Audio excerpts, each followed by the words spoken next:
కలిగిన తండ్రి నీకు వందనాలు చెల్లిస్తున్నాను. కృప కలిగిన దేవుడు నువ్వే, కరుణా సంపన్నుడు నువ్వే. ఈ దినము తండ్రి ప్రతి ఒక్కరిని ఆయత్తపరిచి నీ చిత్త ప్రకారం ప్రభా నడిపించిన విధానం బట్టి లెక్కించలేని వందనాలు.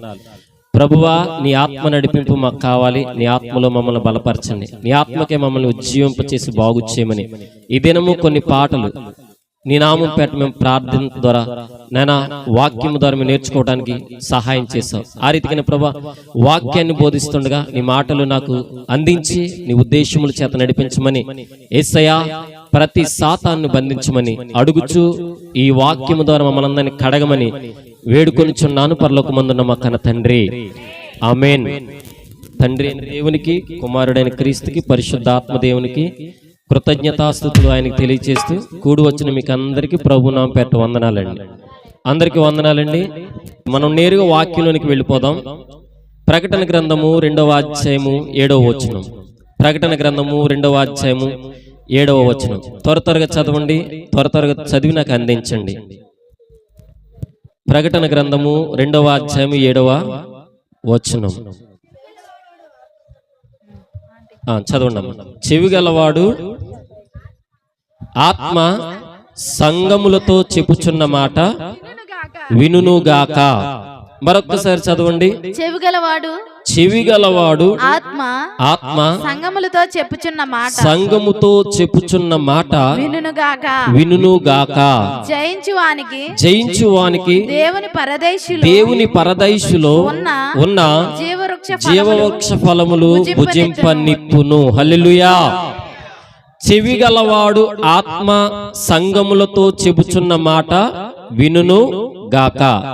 దేవునికి స్తోత్రం. చెవులు ఎంతమందికి ఉన్నాయండి ఇక్కడ? చెప్పండి. నాకుంది చెవి, నాకు 2 ఉన్నాయి. అందరికీ ఉన్నాయి? ఓకే. చెవి గలవాడు ఆత్మ చెబుచున్న మాట వినును గాక. ఇది భౌతికంగా మనము చూసుకుంటే పనిచేయదు ఈ వాక్యం. ఏ చెవులు ఉండాలంటే ఆత్మీయమైన చెవులు ఉండాలి. హల్లెలూయా. భౌతికంగా కనిపించే 2 చెవులు ఉంటాయి. ఈ భౌతికంగా కనిపించే చెవుల ద్వారా వెళితే ఇవి విని వదిలేసే పరిస్థితి ఉంటుంది. కానీ ఆత్మతో చెబుతున్న మాట, ఆ ఆత్మ చెవి గల వాడు దేవుడు చెబుతున్న మాట ఈ హృదయంలో ఉన్న చెవుతో నువ్వు వినాలి. ఏ చెవుతో వినాలి? హృదయముతో చెబుతున్న మాట, లేదంటే ఆత్మతో చెబుతున్న మాట ఈ హృదయముతో నువ్వు వినవలెను. హల్లెలూయా. అంటే నువ్వు వింటున్నావా లేదని ఎలా నువ్వు టెస్టింగ్ చేసుకుంటావంటే, అవసరమైనవి ఇందులో పెట్టుకుంటావు, అవసరం కానివి బయటికి వదిలేస్తావు. కానీ భౌతికమైన చెవులు అవసరము ఉన్నవి, అవసరం లేనివి కూడా ఇందులో పడేసుకుంటావు. ఏం చేస్తావు? అవసరం ఉన్నవి, అవసరం లేనివి ఇందులో పడేసుకుంటావు. అయితే దేవుడు అంటున్నాడు, ఆత్మ సంగములతో చెప్పుచున్న మాట వినుగాక. ఎవరు వినాలి? ఆత్మ చెవి ఉన్నవాడు. హల్లెలూయా. ఆత్మ చెవి ఎవరికి ఉంటదంటే దేవుని సంఘంలోకి వచ్చిన ప్రతి ఒక్కరికి ఉంటది. కానీ దాన్ని ఓపెన్ చెయ్యాలంతే. ఏం చెయ్యాలా? ఓపెన్ చేయకపోతే అచ్చినట్టే. అందుకే అంటున్నాడు, సంఘానికి చెబుతున్నాడు, ఆత్మ దేవుడు చెబుతున్నాడు. ఏమనంటే, నేను ఈ మాట చెబుతున్నాను వినండి దైవ జనాంగమా. ఏంటి ఆ మాట అంటే కిందకి వెళ్ళిపోదాం. ప్రకటన గ్రంథము 12వ అధ్యాయము 12వ వచనం చదవండి. ప్రకటన గ్రంథము 12:12. అప్పుడు పరలోకమందు అందుచేత పరలోక నివాసులారా ఉత్సహించుడి. భూమి సముద్రమా మీకు శ్రమ. ఇక్కడి నుంచి చాలా జాగ్రత్త చదవాలి. అపవాది తనకు సమయము కొంచెమే ఉన్నదని తెలుసుకొని బహు కోపిష్టిగా క్రోధము గలవాడయ్యి మీ యొద్దకు దిగి వచ్చి ఉన్నాడని చెప్పెను. హల్లెలూయా. దైవజనాంగము గుర్తు పెట్టుకోండి, సాతానుగాడు ఎవరి మధ్యకి దిగి వచ్చాడంట? దేవుని ఆత్మ సంచారం ఎక్కడైతే జరుగుతుందో అక్కడికి వచ్చి కూర్చున్నాడంట. ఎవరు? అపవాది. అయితే దేవుడు అంటున్నాడు, పరలోక నివాసులారా భూలోకమా, భూమి సముద్రమా, ఉత్సహించండి, సంతోషంగా ఉండండి, మీరు ఆనందంగా ఉండండి. కానీ మిమ్మల్ని దెబ్బ కొట్టడానికి, మిమ్మల్ని సర్వనాశనం చేయటానికి, మిమ్మల్ని బలహీనపరచటానికి, మిమ్మల్ని శోధించడానికి మీ మధ్యకు ఒకడొచ్చి ఉన్నాడు. వాడే ఎవడంటే మన ఎనిమి. హల్లెలూయా. మన శత్రువు వచ్చి మన దగ్గర కూర్చున్నాడంట. హల్లెలూయా. అందుకే దేవుడు అంటున్నాడు, చెవి గలవాడు వినుగాక. సంఘములో ఉన్న ప్రతి ఒక్క వ్యక్తి, ప్రతి ఒక్క వ్యక్తికి దేవుడు చెప్తున్న మాట ఏంటి తెలుసా? వాడికి కొంచెమే టైం ఉందంట. ఎంత ఉంది టైము? కొంచెం టైంలో చెలరేగిపోతున్నాడు వాడు.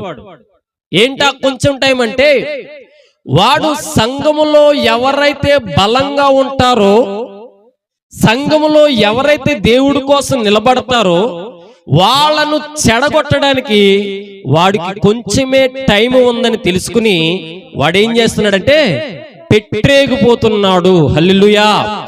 ఎలా పెట్టరేగిపోతున్నాడు తెలుసా? వాడికి బహుక్రోధము వచ్చేస్తుందంట. ఏమొస్తుంది? బహుక్రోధము అంటే వాడి కోపానికి అంతు లేదు అసలు. నన్ను చూడగానే వాడి కోపం, మిమ్మల్ని చూడగానే వాడికి కోపం, ఇంకా పాటలు పాడేవాళ్ళు కోపం, వాక్యం చదివేవాళ్ళు కోపం, ప్రార్థన చేసేవాళ్ళు కోపం, వాక్యము ధ్యానించేవాళ్ళు కోపం, దేవుని పాటలు వినేవాళ్ళంటే కోపం.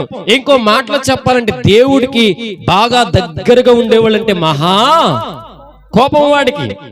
వాడు ఏమవుతున్నాడంట? క్రోధముతో వాడు పెట్టేకపోతున్నాడంట. ఎవరిని బట్టి అంటే నిన్ను బట్టి, నన్ను బట్టి. ఎందుకంటే వాడికి ఇష్టం లేని పని నువ్వు నేను చేస్తున్నాం. అయితే దేవుడు అంటున్నాడు, వాడికి ఇష్టం లేని పని నువ్వు చేస్తున్నప్పుడు నీకు ఇష్టము అయిన పనిని వాడు నీకు కష్టంగా మార్చడానికి వాడు ప్రయత్నం చేస్తున్నాడు. హల్లెలూయా. ఏంటి నీకు ఇష్టమైన పని? ప్రార్థన చేయటం. ఏంటి నీకు ఇష్టమైన పని? వాక్యం చదవటం. ఏంటి నీకు ఇష్టమైన పని? పాటలు పాడటం. ఏంటి నీకు ఇష్టమైన పని? దేవుని సన్నిధికి వెళ్ళటం. వాడికి నీకు నచ్చని పని ఏంటంటే ఈ 3 కార్యక్రమాలు: ప్రార్థన చేయడం, బైబిల్ చదవడం, సన్నిధికి వెళ్ళడం. ఈ 3 వాడికి నచ్చక పెట్టరేగిపోతున్నాడంట. పెట్టరేగిపోవడం అంటే నువ్వు ప్రార్థన చేస్తే వాడు వచ్చి నీ దగ్గర కూర్చుంటున్నాడు. హల్లెలూయా. ఏం చేస్తున్నాడు? నువ్వు ప్రార్థన చేయడం మొదలెట్టావా, నీ దగ్గరకు వచ్చి కూర్చుంటున్నాడు. నువ్వు ప్రార్థన చేయటం మానేదాకా నీకు ఏదో ఒకటి వాడు పెడుతూనే ఉంటున్నాడు. ఏంటదంటే ఏదో ఒక మైనస్. నువ్వు ప్రార్థనకి వెళ్ళి కూర్చోగానే అప్పుడే ఫోన్ తీసుకొచ్చి పెడతాడు. ఎప్పుడు? అప్పుడే రింగ్ అవుతుంది. అప్పుడే అన్ని విషయాలు నీకు క్షుణ్ణంగా గుర్తొస్తూ ఉంటాయి. ప్రార్థన చేద్దామనుకుని నువ్వు సిద్ధమయ్యేపాటికి ఏదో ఒక సమస్యను తీసుకొచ్చి పెడతాడు. హల్లెలూయా. ఆత్మతో నువ్వు ప్రార్థన చేయడానికి దేవుడి దగ్గరికి వెళ్ళావంటే 10 నిమిషాల్లో ప్రార్థన చేసేసే పరిస్థితులు ఉన్నాయి. కానీ 10 నిమిషాల్లో దేవుడితో నువ్వు కనెక్ట్ అవ్వాలంటే అవ్వలేవు. అవగలవా? కళ్ళు మూసాక నీకు మొదట ప్రార్థన ఆత్మతో వెళ్ళిపోతావా? వెళ్ళలేవు. నీకు ఆత్మతో కనెక్షన్ అవ్వాలంటే అట్లీస్ట్ అరగంట టైం పడుతుంది. ఎంత టైం పడుతుంది? అరగంట టైం పడుతుంది. అంటే నువ్వు ఎంత సేపు చేస్తున్నావు ప్రార్థన? 10 నిమిషాలు. 10 నిమిషాల్లో దేవుని నువ్వు కనెక్ట్ అవుతావా? అవ్వవు. ఎందుకనంటే వాడు అవనవ్వడు. నువ్వు ఎక్కడ 10 నిమిషాలు కనెక్ట్ అయిపోతావని 10 నిమిషాల దాకా ఓపిక పట్టి నిన్ను డిస్టర్బ్ చేసి మొత్తం మీద వాడు నిన్ను బయటికి తీసుకొస్తాడు. అందుకంటున్నాడు, ఆత్మ గలవాడు వినుగాక. ఎవరు చెప్తున్న మాట? దేవుడు చెబుతున్న మాట. హల్లెలూయా. అంటే వాడికి కొంచెమే టైం ఉందని నిన్ను, నన్ను, మనల్ని, సంఘంలో ఉన్న ప్రతి ఒక్కరిని ఏం చేస్తున్నాడు? రుబ్బేస్తున్నాడు. హల్లెలూయా. కొంచెం టైం ఉన్నవాడు రుబ్బుతుంటే అనంత జ్ఞాని అయిన దేవుని కలిగిన నువ్వు ఆయన ఏం చేయాలా? పచ్చడి చెయ్యాలా. హల్లెలూయా. చేస్తున్నావా? ఆడు కదిపితే చాలు అమ్మోయ్ అంటున్నావు. సాతానుగాడు నిన్ను జస్ట్ అలా కదిపితే చాలు బాబోయ్ అంటున్నావు. సమస్య వస్తే చాలు ఎందుకు వచ్చిందని అంటున్నావు. కానీ దానికంటే అధికుడైన దేవుణ్ణి నీ దృష్టిలో పెట్టుకుంటా మానేసి నీ ఇష్టానుసారంగా వెళ్ళిపోతున్నావు. హల్లెలూయా. చదువుదాం ఇంకో వాక్యము. మత్తయి సువార్త 13వ అధ్యాయము 19వ వచనం చదవండి. మత్తయి సువార్త 13:19. త్వరగా చదవండి. విత్తువాడు 13వ అధ్యాయం 19వ వచనం. విత్తువాని గూర్చిన ఉపమానం భావము వినుడి. విత్తువాని గూర్చిన ఉపమానము భావము వినుడి. ఎవడైనను రాజ్యము గూర్చిన వాక్యము రాజ్యమును గూర్చిన వాక్యము వినియు గ్రహింపక ఉండగా దుష్టుడు వచ్చి వాని హృదయములో విత్తబడిన దానిని ఎత్తుకొని పోవును. హల్లెలూయా. ఇక్కడికి వచ్చి ప్రతి వారము వాక్యం వింటున్నావు. నువ్వు విన్న వాక్యాన్ని వాడు వచ్చి ఎత్తుకుపోతున్నాడంట. ఏం చేస్తున్నాడు? ఎత్తుకుపోతున్నాడు. ఎందుకు ఎత్తుకుపోతున్నాడంటే నువ్వు ఆత్మను చెవి కలిగిన ఉద్దేశంలో నువ్వు వినటంలే. ఆత్మ చెవి ఓపెన్ చేసి నువ్వు వాక్యాన్ని వినటంలే. ఆత్మ చెవిని ఓపెన్ చేసి వింటే ఆ వాక్యం లోపల ఉంటది. ఆ వాక్యానికి తగినట్టుగా నువ్వు బ్రతుకుతావు. ఆ వాక్యానికి తగినట్టుగా నువ్వు ప్రార్థన చేస్తావు. కానీ ఈ సాతానుగాడంట పరలోక రాజ్యంలో నువ్వు ఎక్కడ వెళ్ళిపోతావు అని చెప్పి దేవుడు వాక్యము నీ హృదయంలోనికి వచ్చిన దాన్ని ఆ గంట సేపు ఉంచి గంట తర్వాత అడుగుపోతున్నాడంట. హల్లెలూయా. నిజమే కదా. ఆదివారం వాక్యం వింటాం, దారంటే వెళ్ళేటప్పుడు ఇంటికి వెళ్ళేదాకా ఉంచుకుంటాం. ఇంటికి వెళ్ళాక ఎలా ఉంటది వాక్యం? ఉండదు. ఎందుకనంటే మన ప్రక్కనే వాడు పొంచి ఉంటున్నాడు అన్న విషయాన్ని మనం గ్రహించుకోలేము. హల్లెలూయా. మళ్ళా ఆదివారం వరకు నువ్వు ఇదే తంతు. ఏ తంతు? ఆ గంటకే పరిమితం అయిపోతున్నావు. ఆ గంట వాక్యం కోసం నువ్వు పరిమితం అయిపోయి ఉంటున్నావు. కానీ దేవుని ఆత్మ చెవి చేత నువ్వు వాక్యాన్ని విని గుండెల్లో భద్రపరుచుకునే నిస్సహాయ స్థితిలో ఉండిపోతున్నావు. అంటున్నాడు దేవుడు, ఎవడైనా వాక్యం విని గ్రహింపకయుండగా. అర్థమవుతుందా? ఎన్నో వాక్యాలు నువ్వు వింటున్నావు, ఎన్నో వాక్యాల చేత నువ్వు బలపరచబడుతున్నావు, ఎన్నో వాక్యాలు నీకు నీ కుటుంబానికి ఆశీర్వాదకరంగా మార్చబడుతుంది. కానీ ఆ వాక్యము నీ ఇంట్లో ఫలింప చేయటానికి నువ్వు సిద్ధమవుతున్న దినాన్న వాడు వచ్చి ఏం చేస్తున్నాడంటే ఎత్తుకుపోతున్నాడు. హల్లెలూయా. ఒక వ్యక్తితో సమాధాన పడాలి అని వాక్యం ఇక్కడ ప్రకటించబడినప్పుడు నిజమే సమాధాన పడాలని దేవుడు మాట్లాడాడు కదా ఈ రోజు అని చెప్పి ఇంటికాడికి వెళ్ళి సమాధాన పడదామనే లోపే సాతానుగాడు వచ్చి అంటాడు, ఈగో తీసుకొచ్చి పెడతాడు నీకు. ఏం తీసుకొచ్చి పెడతాడు? ఈగో. ఏంటంటే నీకేం తక్కువ? ఏంటది? అసలు నీకేం తక్కువ? నీకేం పేరు తక్కువ? నీకు వెనకాల ఎవరు లేరా? అందులోకి అయినా నువ్వు వెళ్లాల్సిన పని ఏంటి అని వాడు హృదయంలో విత్తబడిన వాక్యాన్ని డైవర్ట్ చేస్తాడు. ఏం చేస్తున్నాడు? డైవర్ట్ చేస్తున్నాడు. మరి డైవర్ట్ చేస్తున్నప్పుడు నువ్వేం చేయాలి? డైవర్ట్ అవ్వాలా? స్ట్రైట్ డైరెక్షన్ అవ్వాలా? స్ట్రైట్ డైరెక్షన్ లో ఉండాలి తప్ప డైవర్ట్ అనేది అవ్వకూడదు. అందుకే అంటున్నాడు, విని గ్రహింపక ఉండగా. దాన్ని గ్రహించలేకపోతున్నాం. సాతానుగాడు విన్న వాక్యాన్ని, సన్నిధికి వచ్చిన సన్నిధిలో ఉన్న ఉద్దేశాన్ని గ్రహింపనియ్యకుండా వాడు మన మనోనేత్రాల్ని గుడ్డితనము చేసేస్తున్నాడు. ఏం చేస్తున్నాడు? గుడ్డితనము చేసేస్తున్నాడు. ఆత్మ చెబుచున్న మాట చెవిగలవాడు వినుగాక. అంటే ఏ చెవితో వింటున్నావు నువ్వు? ఆత్మ చెవ, లేదంటే పైకి కనిపించే చెవ? ఆత్మ చెబుతున్న మాట ఆత్మతోనే నువ్వు వింటే ఫలిస్తుంది. కానీ ఆత్మతో నువ్వు వినకపోతే నీ జీవితంలో ఫలింపు అనేది రాదు. హల్లెలూయా. యోహాను సువార్త 17వ అధ్యాయము 9వ వచనం చదవండి. యోహాను సువార్త 17వ అధ్యాయము 9వ వచనం. యోహాను సువార్త 17:9. నేను వారి కొరకు ప్రార్థన చేయుచున్నాము, లోకము కొరకు నేను ప్రార్థన చేయటలేదు. నీవు నాకు అనుగ్రహించి ఉన్నవారు నీ వారైనందున కొరకే వారి కొరకే ప్రార్థన నేను చేయుచు ఉన్నాను. హల్లెలూయా. యేసుక్రీస్తు ప్రభువారంట లోకం కోసం ప్రార్థన చేయట్లేదు, కానీ నేను వారి కొరకు ప్రార్థన చేయుచున్నాను, లోకము కొరకు కాదు. ఎందుకంటే వారు నీ వారై ఉన్నందున వారి కొరకు నేను ప్రార్థన చేస్తున్నాను అంటున్నాడు. హల్లెలూయా. ఇక్కడున్న నీవు నేను ఎవరి వారం? దేవుని వారం. నీ కోసం నా కోసం యేసయ్య ప్రార్థన చేసి వెళ్ళిపోయాడు. నీ కోసం నా కోసం కొన్ని విత్తనాలు జల్లేసి వెళ్ళిపోయాడు. నీ కోసం నా కోసం కొన్ని ఉపమానాలు చెప్పేసి ఆయన వెళ్ళిపోయాడు.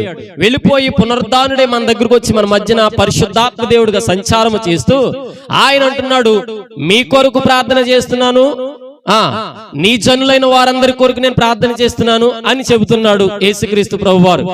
మరి వాక్యము వింటున్నావు, కానీ ఆ వాక్యము నువ్వు ఇంటికి వెళ్ళిన తర్వాత నీ వారి కొరకు, అనగా నీ సంఘస్థుల కొరకు గాని, నీతో తోటివారు ఉన్నవారితో కొరకు గాని ప్రార్థన చేస్తున్నామా? చేయట్లేదంటే గంటే ఫలిస్తుంది. దారి వరకు మన ఇంటి గుమ్మం ఎక్కగానే మళ్ళీ మామూలే మన జీవితాలు, మళ్ళీ మామూలే మన బ్రతుకులు, మళ్ళీ మామూలే మన స్థితిగతులు, మళ్ళా మన మామూలే మనం చేస్తున్న ప్రతి పనులు. హల్లెలూయా. అందుకే దేవుడు అంటున్నాడు, నేను వారి కొరకు ప్రార్థన చేశాను, వారెవరో తెలుసు, నీ వారైనందున. హల్లెలూయా. ఇక్కడున్న నీవు నేను మనందరము ప్రార్థన చేసుకోవాలి. ఎలా అంటే, దుష్టుడు మనము మన హృదయాల్లోకి విత్తబడించుకున్న వాక్యము ఏదైతే మన హృదయాల్లో పెట్టుకున్నామో దాన్ని ఎత్తుకుపోవటానికి, ఎవరికైతే విత్తబడిందో అది వాడు ఎత్తుకుపోవడానికి చాలా భయంకరమైన కుయుక్తులు వాడు పన్నుచు ఉన్నాడు. హల్లెలూయా. నీ వారి కోసం నువ్వు ప్రార్థన చేస్తున్నావా? వాడు భయంకరమైన కుయుక్తి పని నిన్నేం చేస్తున్నాడంటే పక్కన పెట్టే పరిస్థితి తీసుకెళ్లిపోతున్నాడు. హల్లెలూయా. సంఘంలో ఉన్న నీవు నేను మనందరము కూడా నీ చుట్టూ ఉన్న వారి కొరకు ప్రార్థన చేస్తున్నావా? ఎన్నో మార్లు చెప్పాను నేను, ప్రార్థన చేయండి, ప్రార్థన చేయండి, ప్రార్థన చేయండి. ఎవరి కోసం? లోకంలో ఉన్న వారి కోసం అనవసరం. యేసయ్య ఏమన్నాడు? లోకంలో ఉన్న వారి కోసం నేను ప్రార్థన చేయట్లేదు. ఎవరి కోసం చేస్తానంటే నీ బిడ్డలైనటువంటి వారి కోసం నేను ఖచ్చితంగా ప్రార్థన చేస్తున్నాను. హల్లెలూయా. చెవిగలవాడు వినుగాక ఆత్మ చెబుతున్న మాట. లోకంలో ఉన్న వారి కోసం నీ ప్రార్థన అనవసరం. సంఘములోకి వచ్చిన ప్రతి వ్యక్తి కోసం నువ్వు ప్రార్థన చెయ్యాలి. అది నీ మీద పెట్టిన బాధ్యత అయి ఉన్నది. హల్లెలూయా. నువ్వు చెయ్యకపోతే నువ్వు ఎంత వాక్యాన్ని విన్నా ఆ వాక్యము వాడొచ్చి చక్కగా ఎత్తుకుపోతున్నాడు. హల్లెలూయా. పరలోక రాజ్యంలోనికి నిన్ను చేరనివ్వకుండా ఉండటానికి, పరలోక రాజ్యంలోనికి మిమ్మల్ని చేరనివ్వకుండా ఉండటానికి, ఒకరికొరకు ఒకరు ప్రార్థన చేయకుండా ఉండటానికి నీ దగ్గరకు వచ్చాడు, కూర్చుని అంటున్నాడు, ఏం చేస్తావులే ప్రార్థన? ఏం చేస్తావు? ఏం చేస్తావు? పొద్దున్న నుంచి అలసిపోయి ఉన్నావు కదా, పడుకో నాన్న, పడుకో. ఎంత అలసిపోయి ఉన్నావు కదా పొద్దున్న నుంచి, నిద్రపో అని నిన్ను జోలపాట పాడుతుంటే వాడి వడిలో పడిపోయి ప్రార్థన జీవితాన్ని మర్చిపోతున్నావు. హల్లెలూయా. ఒకటో పేతురు పత్రిక చదవండి. ఒకటో పేతురు పత్రిక 5వ అధ్యాయం 8వ వచనం. ఒకటో పేతురు పత్రిక 5:8. నిబ్బరమైన బుద్ధి గలవారై మెలకుగా ఉండుడి. మీ విరోధి అయిన అపవాది గర్జించు సింహం వలె ఎవరిని మింగుదునా అని వెదుకుచూ తిరుగులాడుచూ ఉన్నాడు. హల్లెలూయా. సాతాను ఏం చేస్తున్నాడంట? ఎవరిని మింగేద్దామని చూస్తున్నాడంట. ప్రసన్న దొరికితే ప్రసన్న వేసేద్దాం, కుమారి గారు దొరికితే కుమారి గారిని వేసేద్దాం, మరియమ్మ గారు దొరికితే మరియమ్మని వేసేద్దాం, ప్రదీప్ గారు దొరికితే ప్రదీప్ని వేసేద్దాం, జాన్ బాబు గారు దొరికితే జాన్ బాబు గారిని వేసేద్దాం, పృథ్వీ దొరికితే పృథ్వీని వేసేద్దాం. ఎవరిని దొరికితే వాళ్ళనే మింగేద్దాం. హల్లెలూయా. మింగటం అంటే నిన్ను చంపడం కాదు. ప్రార్థన చెయ్యకుండా నిన్ను ఆపడం వాడి పని. హల్లెలూయా. ప్రార్థన చెయ్యకుండా నిన్ను ఆపడమే వాడి యొక్క ప్రాముఖ్యమైన లక్షణం, లక్ష్యం కూడా. ఎవరిని మింగుదునా అని వాడు ఏం చేస్తున్నాడంట? చాలా జాగ్రత్తగా చూస్తున్నాడంట. అందుకే అంటున్నాడు దేవుడు, మీరు మెలకువగా ఉండి నిబ్బరమైన బుద్ధి కలిగి ఉండాలి. హల్లెలూయా. నిబ్బరమైన బుద్ధి ఉన్నవాడు ఎప్పుడు కూడా మెలకువగా ఉండి ప్రార్థన చేస్తాడు. హల్లెలూయా. వేకుజామున లేచి ప్రార్థన చేసే వాళ్ళు ఎంతమంది ఇక్కడ? నిజమా? నిజమేనా? నేను 3ంటికి లేస్తానండి, పోనీ కాకపోతే 4ంటికి లేస్తానండి, పోనీ కనీసం 5ంటికైనా లేస్తానండి అన్న ఉంటే వెరీ గుడ్. ఎందుకంటే దేవదూతల సంచారము తెల్లవారుజాము 3 గంటల నుంచి 6 గంటల వరకు. హల్లెలూయా. ఈ 3 గంటల లోపు నువ్వు ఏ ప్రార్థన అయితే చేస్తావో అది దేవుని రాజ్యమునకు దూతలు పట్టుకెళ్తాయి. హల్లెలూయా. నువ్వు ఉదయకాల సమయంలో ప్రార్థన చెయ్యలేకపోతే నిన్ను మృంగటానికి ఆడు వచ్చి కూర్చుంటాడు. హల్లెలూయా. సంఘంలోకి వచ్చి నువ్వు ప్రార్థన చేయకపోతే నిన్ను వచ్చి మిరంగటానికి వాడు కూర్చుంటాడు. హల్లెలూయా. ఎలా నిన్ను దెబ్బ కొట్టాలో వాడికి బాగా తెలుసు. జిత్తులు మారిన గుంట నక్కవాడు ఎవడు? వాడు మన విరోధి అయినా అపవాది. నిన్ను ఎలా దెబ్బ కొట్టాలో, ఏ కోణంలో నిన్ను దెబ్బ కొట్టాలో, ఏ పరిస్థితుల్లో నిన్ను అణగత్రొక్కాలో, ఏ రీతిగా నీకు ప్రార్థన లేకుండా చేయాలో వాడికి బాగా తెలుసు. హల్లెలూయా. అదే సమయంలో ఎవరన్నా వచ్చి ఫంక్షన్ అని చెప్తే ప్రార్థన పక్కన పెట్టి ఫంక్షన్ కి ఎగేసుకుని వెళ్తే అప్పుడు నువ్వెవరికి అనుకూలము, ఎవరికి విరోధివి? దేవునికి విరోధి అయిపోతావు, సాతానికి. వాడు అనుకుంటాడు, యేసయ్యా చూసావా, ఎవరు? మీ కుమారుడు, ప్రియ కుమారుడు చూసావా, ఈ రోజు వాడిని ప్రార్థనలు లేకుండా చేశాను, నువ్వేం చేశావు అని నీ గురించి నా సాక్ష్యము దేవుడి దగ్గరికి వెళ్ళి చెబుతాది. హల్లెలూయా. యోబు గురించి సాక్ష్యం చెప్పిందా లేదా? వెళ్ళి చెప్పిందా? ఏమంది? చుట్టూ వేసావు కదా, ఏంటది? నువ్వు తీసి చూడు నేనేటో. హల్లెలూయా.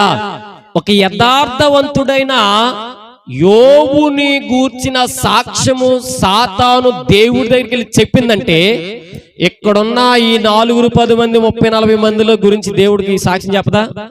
నా గురించి చెప్పదా? మీ గురించి చెప్పదా? సంఘం గురించి చెప్పదా? అంటది వాళ్ళ సంఘంలో నేనే చిచ్చెట్టాను అంటది. ఏమంటది?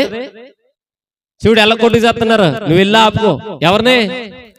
దేవుణ్ణి ప్రశ్నిస్తాది. దేవుడికి రకరకాల ఉద్దేశాలు చెప్తాది. కానీ నీవు నేను ప్రార్థనకు వెనకంజ వేస్తున్నాము. హల్లెలూయా. సాతాను సంఘాన్ని పట్టి పీడించి శోధనకు గురిచేసి కష్టాలు వెంబడి కష్టాలు, శోధనలు వెంబడి శోధన, కన్నీరు వెంబడి కన్నీరు, దుఃఖం వెంబడి దుఃఖము, బలహీనతలు వెంబడి బలహీనతలు అన్ని తీసుకొచ్చి కూర్చోబెడుతున్నాయి. హల్లెలూయా. మిమ్మల్ని అదే చేస్తుంది, మమ్మల్ని అదే చేస్తుంది. కారణం ఏంటనంటే ఆత్మ చెబుతున్న మాట చెవికెట్టి మనం వినలేని నిస్సహాయ స్థితిలో ఉన్నాం. వాడికి మనము దొరికేస్తున్నాం. హల్లెలూయా. వాడికి ఎలా దొరుకుతున్నామంటే మనము మొదట్లో ఉన్న ప్రేమను, మొదట్లో ఉన్న వాక్యాన్ని, మొదట్లో ఉన్న ఆప్యాయతను, మొదట్లో ఉన్న వాక్య విధానాల్ని మన జీవితంలో నీరసించిపోయి నిస్పృహల్లోకి వెళ్ళిపోయి మనము మొదటగా ఆరాధించినంతగా ఆరాధన దేవుణ్ణి చేయలేకపోతున్నాం. ఇదేగా వాడు అక్కడే తీసుకొచ్చి ఏం చేస్తున్నాడంటే ఎలా మృంగాలని నిన్ను దెబ్బ కొడుతున్నాడు. హల్లెలూయా. 1 యోహాను మొదటి పత్రిక 3వ అధ్యాయము 10వ వచనం. దీనిని బట్టి దేవుని పిల్లలెవరు, అపవాది పిల్లలెవరు తేట పడును. హల్లెలూయా. ఇక్కడికి వచ్చిన నీవు నేను ఎవరి పిల్లలం? ఎవరి పిల్లలం? దేవుని పిల్లలం. ఇప్పుడు దేవుని పిల్లలమైన మనము సాతాను యొక్క ఆలోచనలకు మనము చెవి ఎగుతున్నామంటే మన జీవితాలు ఎటువంటివి, ఎలా ఉన్నాయంటే వాడికి మనము లోబడిపోతున్న వ్యక్తులము.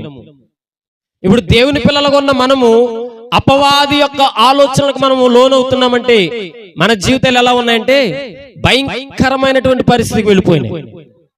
దేవుని మీద ఆధారపడే పరిస్థితి మనకు లేదు. దేవుడంటే ఇష్టపడే పరిస్థితులు మనకు లేవు. దేవుడంటే మనకి ఆనందదాయకమైన ఉద్దేశం నడిచే పరిస్థితులు లేవు. అబద్ధాలు చెబుతాం, లేనిపోయినవన్నీ చెబుతూ ఉంటాం, ఏదో ఒక సాకులు ఎతుకుతూ ఉంటాం. వారందరూ ఎవరంటే అపవాదికి సమీపస్తులు. హల్లెలూయా.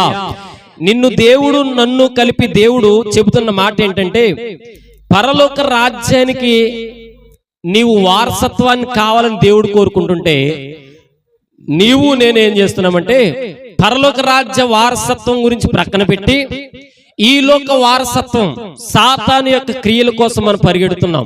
ఎలా పరిగెడుతున్నామంటే వాడికి చిటికలో దొరికేస్తున్నాం. ఎవరికి? సాతాను చిటికలో దొరికేస్తున్నాం. వాడు ఉత్తుపున్నాన్ని మనల్ని కాకి పిల్ల మన చేతిలో, కాకి వచ్చి మన చేతుల్లో ఉన్న ఆహారం ముద్దని ఎలా ఎత్తుకుపోద్దో అంత స్పీడ్గా చాకచక్యంగా సాతానుగా మనల్ని పట్టుకోవడానికి ప్రయత్నం చేస్తే మనం ఈజీగా వాడికి దొరికేస్తున్నాం. హల్లెలూయా.